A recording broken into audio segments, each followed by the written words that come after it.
उत्सुकता यासाठी अश्विन जास्त आहे कारण तब्बल 9 वर्षांनी हो. राज्यात स्थानिक स्वराज्य संस्थांच्या निवडणुका पार पडता आहेत आणि त्यामुळे या निकालांना किंवा या निवडणुकीला विशेष महत्त्व सुद्धा प्राप्त झालेलं आहे. 247 पैकी 246 नगर परिषदांची निवडणूक झाली. पातूर नगर परिषदेचं प्रकरण हे न्यायप्रविष्ट आहे, त्यामुळे ती निवडणूक लांबलेली आहे.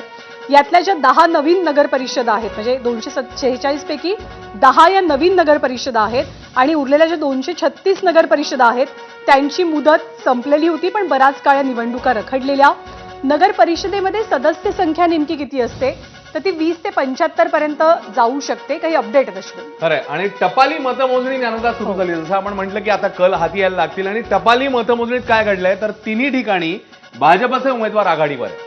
त्यामुळे भाजपने मगाशी जो विश्वास व्यक्त केलेला त्याच काही प्रमाणात कल जे आहेत ते सुरू झालेले आपल्याला दिसत आहेत. कारण टपाली मतमोजणीमध्ये 3 ठिकाणी भाजपचे उमेदवार आघाडीवर. हो, ही 3 ठिकाणं कोणती आपल्याला पाहावं लागेल. टपाली मतमोजणी सुरू झाली आहे, पोस्टल बॅलेट ज्याला आपण म्हणतो, आणि त्यानंतर अर्थातच ईव्हीएम मशीन्स उघडली जातील आणि छोटी संख्या आहे, म्हणजे नगर परिषदा पालिकांची संख्या छोटी, इथल्या सदस्यांची संख्या कमी आहे. त्यामुळे 2-1 तासामध्ये चित्र राज्यभरातलं स्पष्ट व्हायला काहीच हरकत नाही. पण प्रत्येक पक्षाकडनं हा दावा केला जातोय की आमचाच पक्ष या निवडणुकीमध्ये क्रमांक 1चा पक्ष असेल. भाजपला सातत्यानं हा विश्वास आहे की भाजप या निवडणुकीमध्ये राज्यात सर्वात पहिला पक्ष बनेल. निकालांच्या बाबतीमध्ये त्यांचे विविध नेते तसे दावे सुद्धा करतात. महापालिकेच्या पार्श्वभूमीवरती होणारी ही निवडणूक अनेक अर्थांनी महत्वाची ठरतेय. पण ही निवडणूक गाजली कशामुळे? एकतर स्थानिक पातळीवरती जे सत्तेत बसलेत त्यांनी कोणती गणितं मानली नाहीत आपल्या युतीची, आपल्या आघाडीची.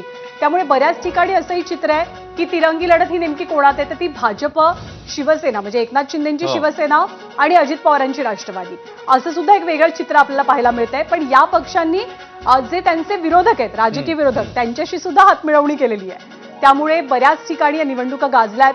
तुळजापूर असेल, जसा मगाशी उल्लेख झाला तो म्हणजे बीड असेल, अशी काही संवेदनशील ठिकाणं आहेत राज्यातली की जिथं निवडणुकीच्या वेळेला सुद्धा, मतदानाच्या वेळेला सुद्धा आणि आता मतमोजणी पूर्वी सुद्धा काहीसा गोंधळ आपल्याला पाहायला मिळाला.